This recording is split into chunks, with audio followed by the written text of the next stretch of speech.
Thank you. Yes. Good evening, folks. Good evening. So I'm gonna talk about a familiar passage of scripture, and that's trusting in the Lord with all of your heart, leaning not on your own understanding. That's Proverbs 5, verse 3. Trust in the Lord with all your heart and do not lean on your own understanding. In all your ways, acknowledge him, and he will make your path straight. So trust in the Lord with all your heart. That has to be an all or nothing. You know, I hate all or nothing thinking, except when it comes to God. Except when it comes to God. In fact, all or nothing thinking is essential when it comes to God. And this is why I've been talking about all of this other nonsense that people trust in and stop trusting in it, because it takes part of your heart. Jesus said that wherever your heart is, that's where your treasure will be, meaning that your heart follows your treasure, right? Whether it be social media, whether it be politics, whether it be sports, whatever it may be, meaning that if I don't trust in the Lord with all of my heart, my trust is diluted, right? It's diluted. You know what? Here's what you need. You know that bleach extra strength? Well, you need faith extra strength, right? Especially to get through the hurts. Just as it was right, I was on the phone with Cynthia months ago now, when she didn't know what the fate of her son was gonna be. I believe that the chaplain was coming in there to tell. I mean, it put it this way, you know, there were no balloons being blown up that day. Yeah, you know, it seemed that this may have been the end, but you know, I remember her very calm demeanor and her and how composed she was, and that was someone that was trusting in the Lord with all of your heart. Is the key thing. Right? Listen, we're gonna lose people in this world. We are going to lose people in this world. One of the worst things that happened to me was losing my bio mother. Not that we were close, we weren't, but I lost because there was just a lot that I needed to tell her, and I almost felt that I was cheated, really, at that time. But you know, in trusting in the Lord with all of my heart back then, it got me through. So that is the key thing, to trust in the Lord with all of your heart. Because if you lean on your own understanding on certain tragedies that happen, you will feel that you are cheated, right? And trusting in the Lord, when you trust in the Lord with all of your heart, you get this supernatural comfort. Really, you get this supernatural comfort, and you need that for heartache. You know, believe me, I know all about heartache. You need to trust in the Lord with all of your heart, because it's only that is going to mitigate the pain. Really, it's only trusting in the Lord. If you lean on your own understanding, you know what all you are destined to do is just have a lot of pain. Oh, I can't believe that this happened. Wow. You know, I can't believe it. I've learned that trusting in the Lord with all of your heart. It's almost like something kicks in there. There's this soothing that kicks in, that soothes away at the sorrow. There's a peace that kicks in. And essentially, that's what Jesus was saying when he said, in this world, you'll have trials and tribulations, but be of good cheer. I have overcome the world. That reality, understanding, right, that Jesus' mission has been accomplished. Remember I said that John 19, is it verse 35, where he said, it is finished. It's actually, it is accomplished.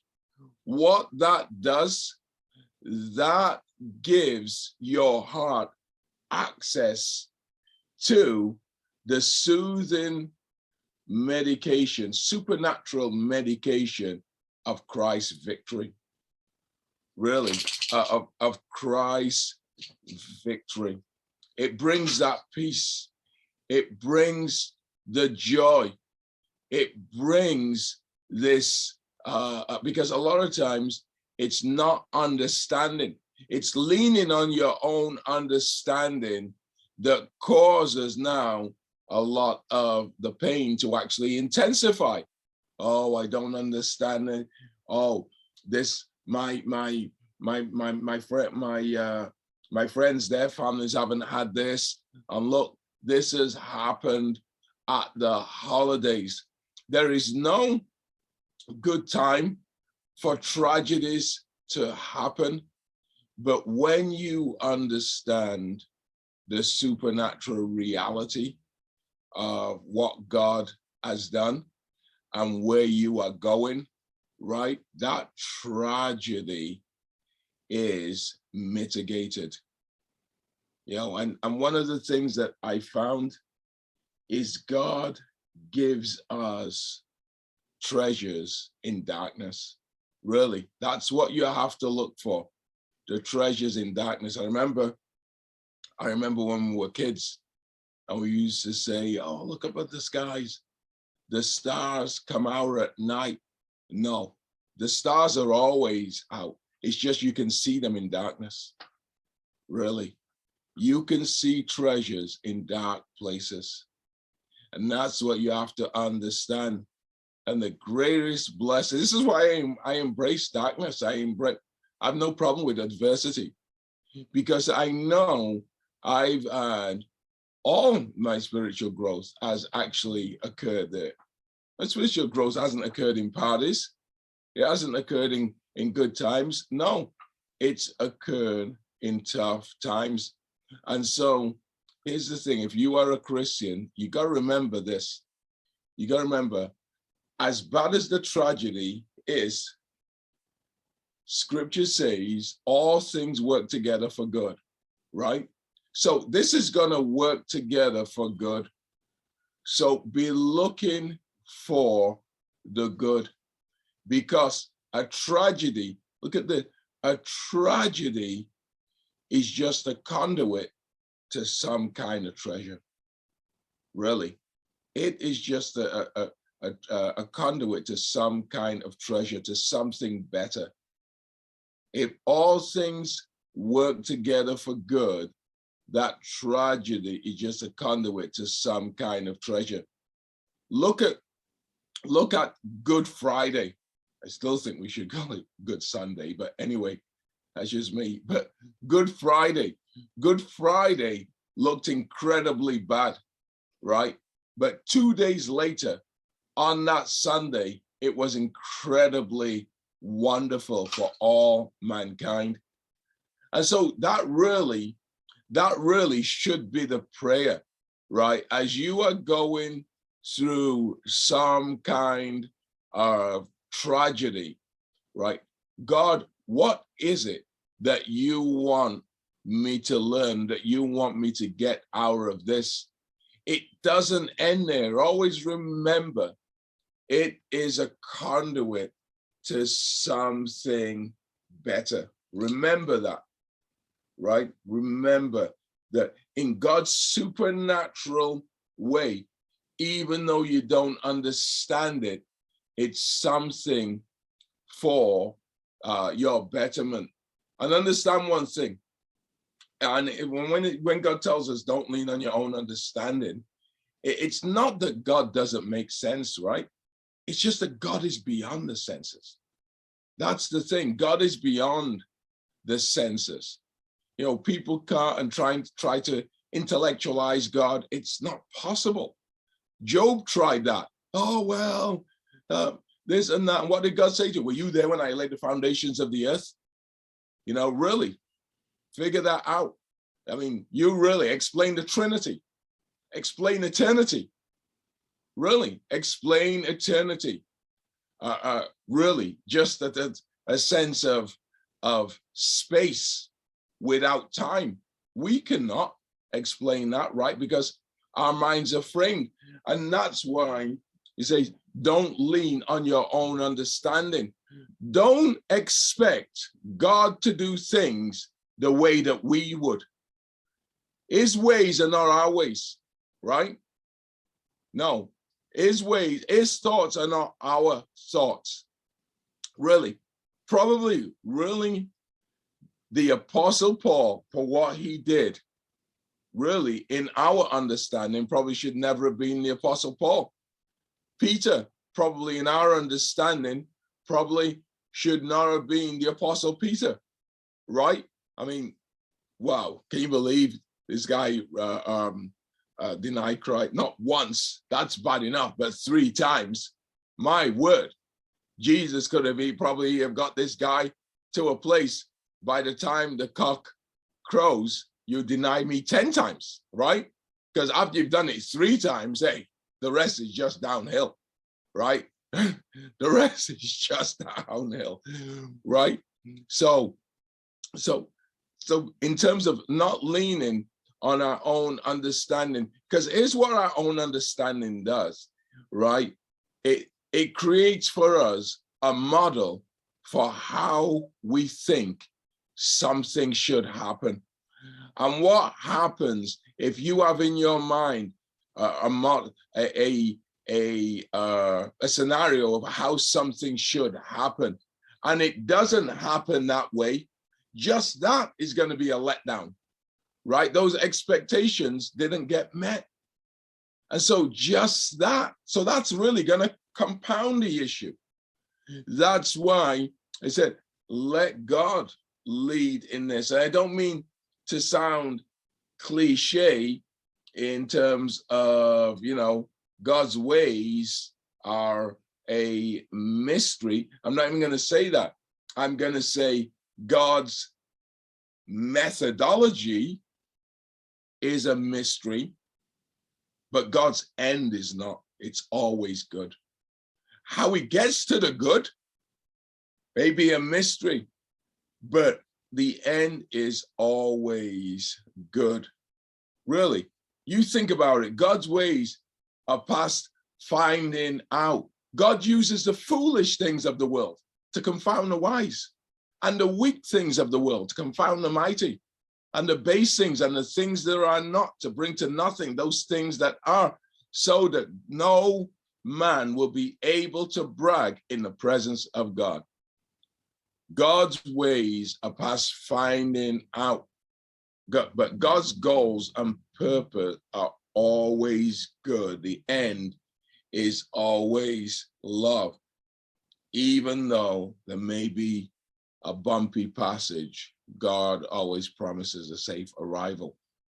You know, so we have to get away from this idea of try and lean on our own understanding. And that was really where Job was at. And what we talked about last night, him trying to understand, him saying all of this stuff. Oh, even my breath is bad, even my this and that. Well, you know, I got to tell you, regardless of the tragedy you go through, it's not going to give you bad breath.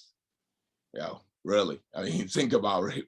Meaning clearly that was a miscalculation on his part, right? And that's the problem, is that when we lean on our own understanding, we create all of these scenarios. I mean, as he was talking about how the kids outside despise him. Well, kids playing outside don't even notice you, don't even notice you and what you're doing, right? And so when you lean on your own understanding, what you essentially do is you have a tendency to then start distorting scenarios and understand what makes things worse is not the actual first tragedy that happened, but your misinterpretation, right, of the tragedy, because your misinterpretation exacerbates, intensifies, increases, makes that tragedy worse, right? Your misinterpretation. So we have to understand, right? It just gets bigger and bigger and bigger because of this misunderstanding. This is why God says, lean not on your own understanding. Acknowledge him in all your way, and he will direct your path. You know, the greatest act of faith in all of Scripture, right, is when Jesus is on the cross and he says, my God, why have you forsaken me? And then what does he say before he dies? To you I commit my spirit. That is just absolutely mind-blowing. You think about most people, because in Scripture, that's essentially what happens. The scenario is that God's face has turned away from him. So if God turns his face towards someone in the Old Testament with the Israelites, that's a sign of being blessed. If God's face, right, is turned towards you, God's face turned against you, right, is a sign of a curse, right? That God has turned his face away. Even us, if somebody doesn't need to say anything to you, if you meet someone, right, and they're not friendly and they turn away from you, you would know from basic body language, right, that, hey, this person has something against me. If they're smiling and all of that, you know, okay, they have a favorable disposition towards you. But the opposite of that, if they turn against you, and that's essentially what God did to Jesus. He turned his face away from him, but Jesus didn't lean on his own understanding. He said, to you I commit my spirit. There is still incredible trust there. A lot of times, right, when we go through something bad, the understanding is God has turned his face away from us, because, hey, unfavorable conditions gets interpreted in a way, I don't have favor with God. In fact, actually, I have the wrath of God. He's upset with me. He's after me. I mean, this is what Job was saying. No, here's the not leaning on your own understanding, right? Not leaning on your own understanding should be this. No, I'm in the middle of a process, and God has said that all things work together for good. So they have to be bad in order to work together for good, right? So I'm just in the process of the bad right now, right? And the final end will work together for good, right? I remember when I used to go to Boston during the time of the Big Dig. Does anybody remember the Big Dig? That was a mess. I'm telling you, a absolute mess.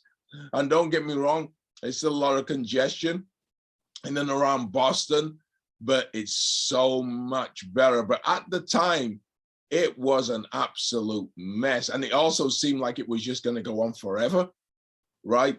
But now it's so much better, right? It is so much better.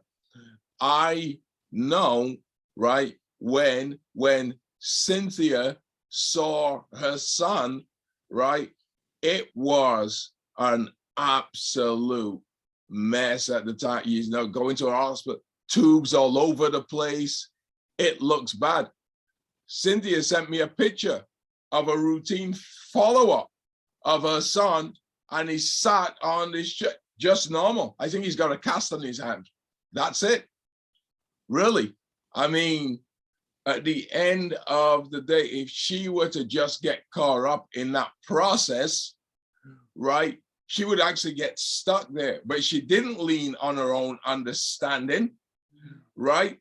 And the process went smoother. Because that's the thing, is that it's not just the event that causes things to be bad. It's the misinterpretation of the event. Marcus Aurelius, one of the good Roman emperors, actually said, it's not what happens to you, it's the way you interpret what happens to you. He was essentially saying, there are no real problems, except it's your interpretation that causes the problem. And throughout all of that, and I know in speaking to Cynthia, here's one thing that I heard at that time. She was resigned to the worst. And even still, she is still composed. And that was someone who had trusted in the Lord with all of their heart. And that's that supernatural power that you get. God keeps it together. He keeps your mind together. He keeps your heart, he keeps your mind, right? He keeps his, I mean, God brings cohesion. We heard about people, oh, I'm falling apart, right? I'm falling apart. We mind over it, mind, well, you know, this all over there, this all over there, boom, boom, boom, boom, boom, all over the place. But God brings this supernatural peace. So in order to keep it together, you've got to trust in the Lord. You've got to trust that that thing that has happened is going to lead to something good. Really. You've got to not lean. And if you have the temptation to lean on your own understanding is what you've got to remember. My understanding is going to make this situation worse. Really, that's what you have to remember. That's why you can't lean on it. It's going to make this thing worse, right? This is why you cannot lean on it. When Christ got arrested, remember how not just Peter, but how the other disciples scattered because they depended on their own understanding. Oh, Jesus, on my word. He went and got himself crucified. That was their own understanding. Almost like in their own understanding, Jesus was like on the way to do something else, right? And he got himself crucified. Not understanding. If they would have depended on God's understanding, they would have realized that crucified was the end goal, was the mission, right? I mean, when Peter said to Jesus, no, you won't go to, when Jesus tells him about his passion, going to Jerusalem and being crucified. Oh no, God forbid. Master, there's an example of leaning on his own understanding. We have to get to a point where we trust in the Lord with all of your heart. You know, heads or tails. You can't get heads and tails at the same time. So it's either lean on your own understanding or trust in the Lord with all of your heart. You can't get both. You cannot get both. Has anyone ever seen a coin get flipped and it comes down and you've got heads and tails? No, you never have. Exactly. So it's one or the other. If you've got your own understanding, then you don't have trust in the Lord with all of your heart. And if you have trusting in the Lord with all of your heart, you don't have your own understanding. And that's where you need to be, folks, really. And that should not be at the mercy of a toin cost. That should be an intentional mindset that you look to cultivate.